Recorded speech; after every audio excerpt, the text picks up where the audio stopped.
Hello नमस्कार, आप सभी का स्वागत है आपके अपने चैनल एग्जाम मस्ती बाय सौरभ में। जैसा कि आप लोग जानते हैं हम लोग भाग 3 पढ़ रहे थे। भाग 3 में हम लोगों ने अनुच्छेद 17 तक कवर कर लिया था और वहां तक किसी को कोई भी दिक्कत भी नहीं होगी।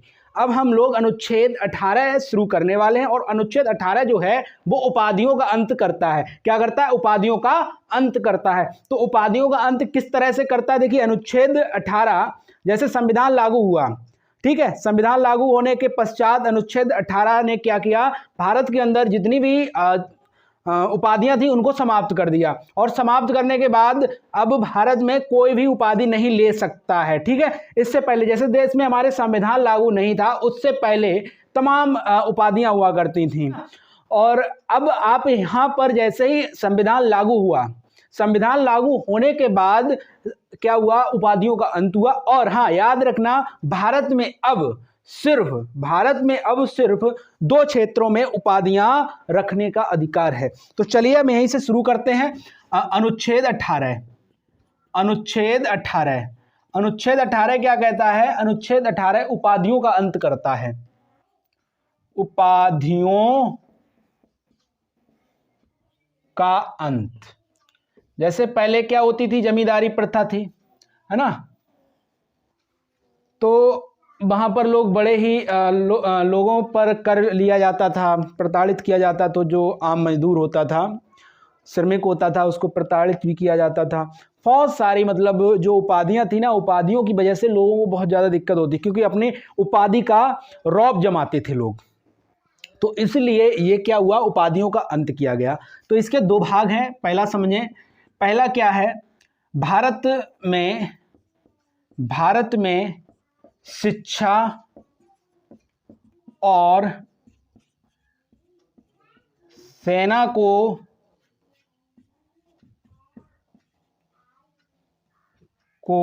उपाधि प्राप्त करने का अधिकार है।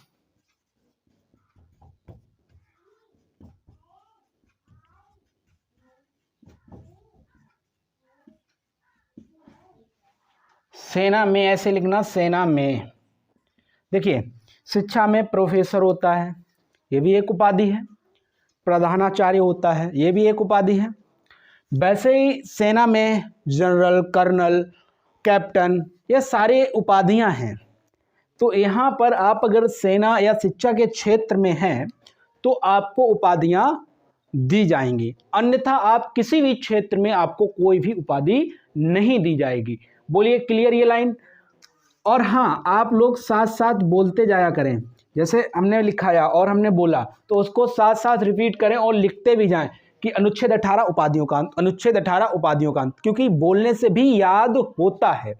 अनुच्छेद 18 उपाधियों का अंत अनुच्छेद 18 के पहले में दिया है। भारत में शिक्षा और सेना के अलावा किसी और को उपाधि नहीं दी जा सकती, सिर्फ शिक्षा और सेना में ही उपाधि का प्रावधान है। और याद रखना, यदि कोई व्यक्ति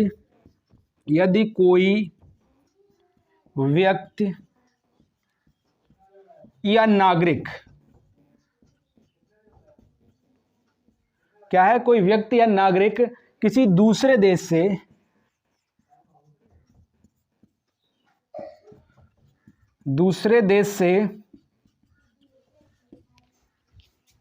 से उपाधि पाना चाहता है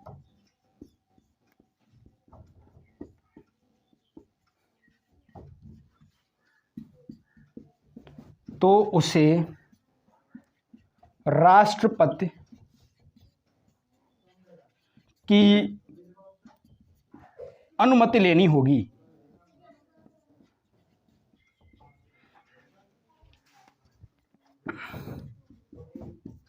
जैसे किसी भारतीय नागरिक को विदेश में कोई सम्मान दिया जा रहा है, यानी कि कोई उपाधि दी जा रही है।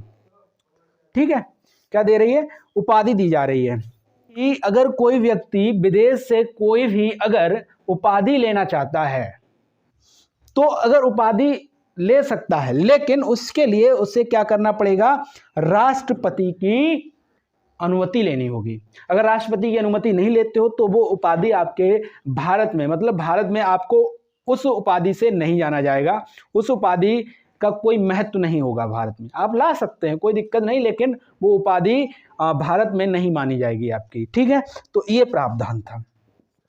अब बात आई, क्या हुआ, एक केस आया, याद रखना इसमें क्या कहा गया, पहले समझना क्या कहा गया कि जो भारत के अंदर भारत रत्न है, पद्म विभूषण है, कई प्रकार के आपको यहाँ पर क्या दिए जाते हैं, पुरस्कार दिए जाते हैं।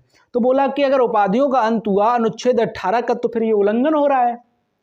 भाई ये क्या हो रहा है, आप जो उपाधियां दे रहे हो, भारत रत्न, पद्म विभूषण और तमाम प्रकार के हमारे भारत में पुरस्कार दिए जाते हैं, विभिन्न प्रकार के पुरस्कार दिए जाते हैं, है ना। तो बोला गया कि ये अनुच्छेद 18 का उल्लंघन हो रहा है, ठीक है। तो इसलिए यहाँ पर क्या हुआ, एक बाद आता है, एक केस आता है सुप्रीम कोर्ट में, याद रखना क्या केस आता है बालाजी राघवन वाद 1996।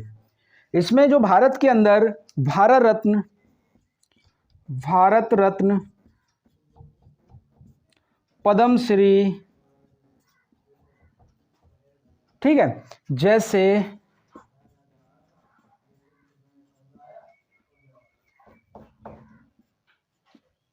उपाधियों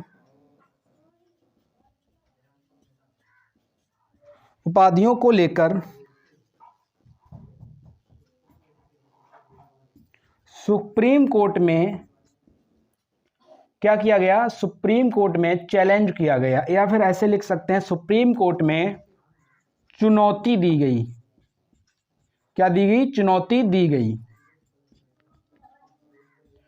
चलिए इतना आप नोट करिए। देखिए बालाजी राघवन वाद 1996 में आता है, और ये जो भारत के अंदर मिलने वाले जितने भी उपाधियां थी, उपाधियां हम नहीं कहेंगे क्योंकि अभी हम आगे इसकी कहानी समझेंगे, जितने भी उपाधियां थी जैसे भारत रत्न, पद्मश्री और पद्म विभूषण, इसके लेकर क्या हुआ, सुप्रीम कोर्ट में इनको चुनौती दी गई कि कहा गया कि ये अगर उपाधियां हैं, उपाधियों का अंत हुआ है अनुच्छेद 18 के तहत, तो ये उपाधियां भारत के अंदर क्यों दी जा रही हैं, ठीक है।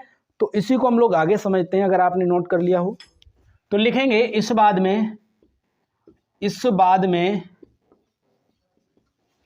में सुप्रीम कोर्ट ने पद्मश्री,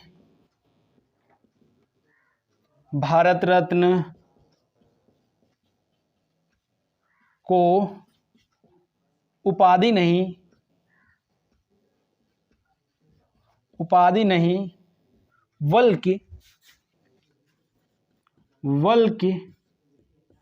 बल्कि क्या बताया, बल्कि पुरस्कार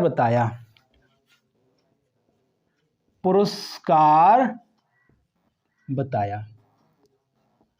भाई जो ये सम्मान मिलते हैं, ये क्या है, पुरस्कार यानी सम्मान है, और ये मिलते हैं उनके कर्मों पर मिलते हैं। भाई पद्मश्री, भारत रत्न और जैसे जैसे जो भी आपको पुरस्कार मिलते हैं वो आपके कर्म पर मिलते हैं, आप जो करते हैं उसी पर तो मिलते हैं। भारत का सबसे परमवीर चक्र जैसे हो गया ना, परमवीर चक्र है, अशोक चक्र है, ये जब आपको पुरस्कार मिलता है तो ये आपको सम्मान दिया जाता है वहाँ पर, ना कि कोई उपाधि दी जाती है, ये कहा सुप्रीम कोर्ट ने।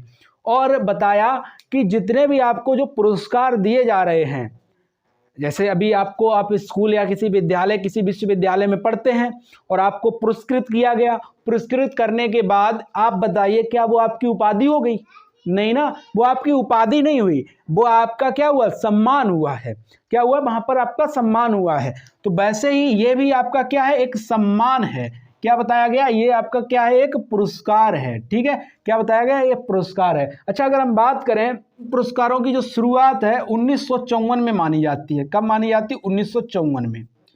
और याद रखें इसी अनुच्छेद 18 की वजह से इन पर 2 बार प्रतिबंध लग चुका है, ये 2 बार बंद हो चुके हैं।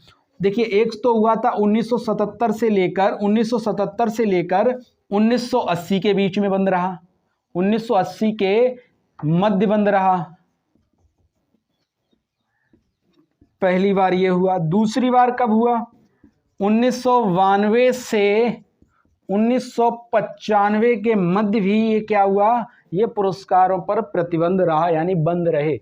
किसको लेकर? अनुच्छेद 18 को लेकर, क्योंकि वहां पर सुप्रीम कोर्ट निर्णय नहीं कर पा रही थी कि ये जो पुरस्कार हैं, मतलब जो ये उपाधियां हैं, इनको किस तरह से दिया जाए। भाई ये उपाधियां पहले ये उपाधियां ही मानी जा रही थी कि ये उपाधियां दी जा रही हैं, लेकिन जब इन पर थोड़ा और चर्चा हुई, जब बाद आया, सुप्रीम कोर्ट को सीधा चैलेंज किया गया अनुच्छेद 18 को लेकर, तो सुप्रीम कोर्ट ने फाइनली क्या किया, इनको पुरस्कार घोषित कर दिया कि ये पुरस्कार है, ये कोई भी किसी भी प्रकार का उपाधि नहीं है।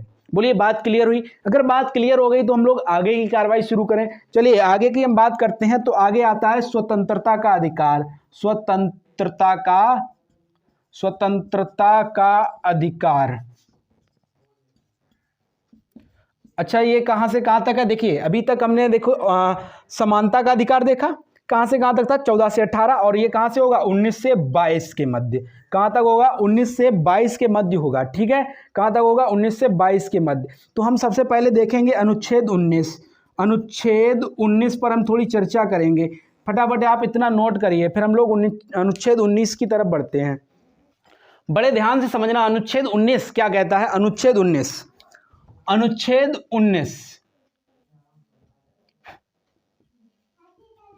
अनुच्छेद 19 देखिए, जब संविधान बना था, संविधान के प्रारंभ में इसमें 7 प्रकार की स्वतंत्रताएं थी। ये क्या करता है? स्वतंत्रता का अधिकार देता है। अनुच्छेद 19 में क्या था?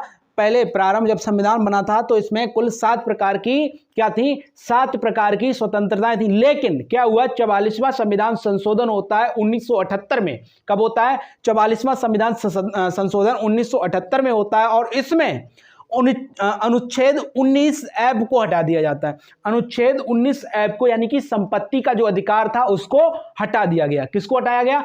अनुच्छेद 19 ऐप, संपत्ति का अधिकार हटा दिया गया। ठीक, बोलिए क्लियर है?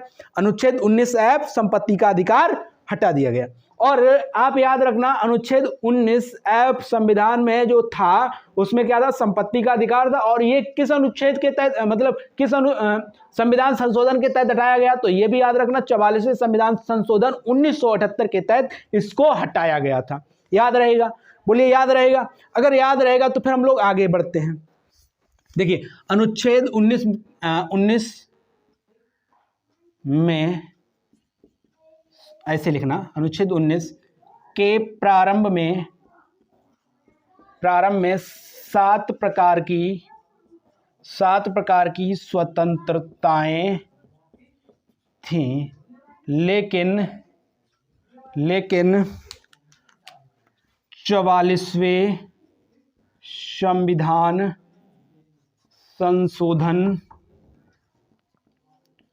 संशोधन 1978 में 19F को हटा दिया गया। 19F में क्या था? 19F में संपत्ति का अधिकार था। संपत्ति का अधिकार था। ठीक है, किसका अधिकार था? संपत्ति का अधिकार था, और 44वें संविधान संशोधन में इसको हटा दिया गया। बोलिए एक बात क्लियर है? चलें आगे की तरफ। अब याद रखना, अब कितनी स्वतंत्रता है? भाई इसको हटा दिया गया। अब वर्तमान में कुल 6 प्रकार की स्वतंत्रताएं, 6 प्रकार की स्वतंत्रताएं हैं। कितनी प्रकार की हैं? 6 प्रकार की स्वतंत्रता हैं। तो अब इन 6 स्वतंत्रताओं को हम लोग देख लेते हैं फटाफट।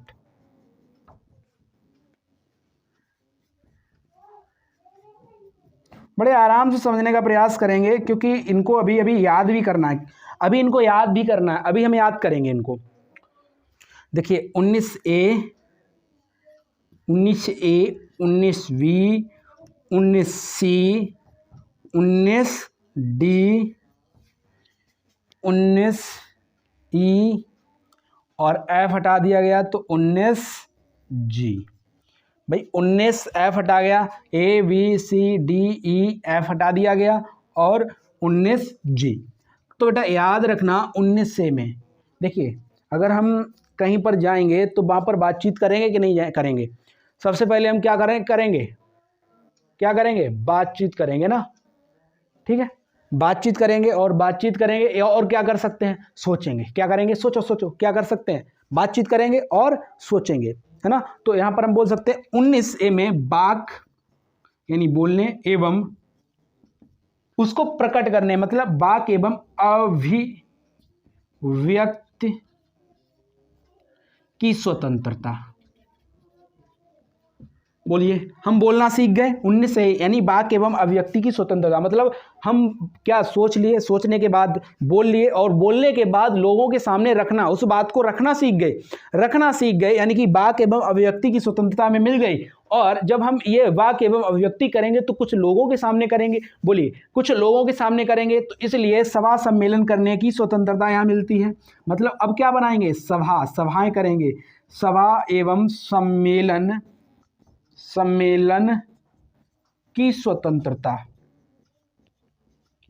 अब समझना, देखिए वाक एवं अभिव्यक्ति, लोगों के सामने हमने अपनी बात को रखा और सभाएं करना प्रारंभ कर दिया, ठीक है। जब सभाएं करना स्टार्ट कर दिया तो हम अब क्या करेंगे? भाई सभा कर रहे थे हम, ठीक है, और लोग हमारी बातों से बड़ा प्रभावित हो रहे थे, लोग हमारी बातों से बहुत ही ज़्यादा प्रभावित होने लगे। जब लोग हमारी बातों से अधिक प्रभावित हुए तो मैंने सोचा चलो ना भाई कोई एक संघ बना लेते हैं, कोई एक संगठन बना लेते हैं, ठीक है। तो हमने क्या किया? संघ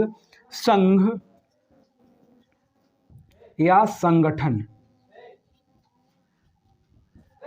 बनाने की स्वतंत्रता, ठीक है। अब देखिए हमने बातचीत कर ली, बातचीत करने के बाद उसको प्रकट भी कर लिया, प्रकट करने के बाद कहाँ किया? लोगों के सामने। तो हमने क्या किया? धीरे धीरे सभाएं करना प्रारंभ कर दी। सभाएं प्रारंभ कर दी तो हमने क्या किया? लोग हमारी बातों से प्रभावित होने लगे तो हमने क्या किया? संघ बनाना शुरू कर दिया। क्या बनाना शुरू कर दिया? संघ बनाना शुरू कर दिया, यानी संगठन बनाना शुरू कर दिया। तो बात समझ रहे हो? वाक एवं अभिव्यक्ति की स्वतंत्रता, सभा सम्मेलन करने की स्वतंत्रता, संघ बनाने की स्वतंत्रता। अब हम जब संघ बना लिए तो हमें दूर दूर लोगों से जुड़ना पड़ेगा भाई, तो घूमने फिरने की स्वतंत्रता। आगे क्या है? घूमने फिरने की स्वतंत्रता।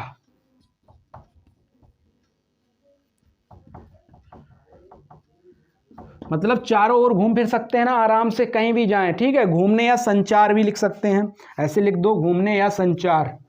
ये फिरने थोड़ा एक लय है ना, फिलो बनाने के लिए घूमने फिरने की स्वतंत्रता, ठीक है।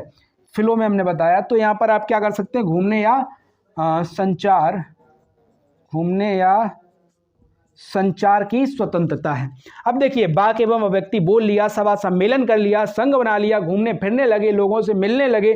तो अब बताइए मुझे रहने के लिए निवास यानी कि घर की जरूरत पड़ेगी, तो निवास की स्वतंत्रता क्या है? अगले में है निवास की स्वतंत्रता, निवास की स्वतंत्रता। और ये बढ़िया बहुत अच्छी तरीके से चल रहा था, क्योंकि यहाँ पर छठवा जो था, छठवा याद रखना, छठवा गया था 19F। अब याद रखना, देखिए वाक एवं अभिव्यक्ति कर ली, सभा सम्मेलन कर लिया, संघ संगठन बना लिया, घूमना और संचार की स्वतंत्रता मिल गई, निवास की स्वतंत्रता मिल गई। जब निवास करेंगे तो संपत्ति होगी कि नहीं होगी?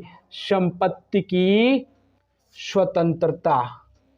लेकिन अब इसको हालांकि हटा दिया गया, अब संपत्ति वगैरह कर लिए, ठीक है, संपत्ति हमने रख ली। अब भाई हम पूरी तरह से संपन्न हो चुके हैं, बोलिए संपन्न हो चुके हैं। अभी संपन्न हो चुके हैं, है ना, हो चुके हैं, लेकिन अब पेट भरने के लिए कुछ चाहिए होगा। हम घूम फिर रहे हैं, निवास मिल गया, संपत्ति मिल गई, लेकिन संपत्ति को जमा करना भी तो पड़ेगा भाई, जमा करना पड़ेगा। तो यहाँ याद रखना व्यापार एवं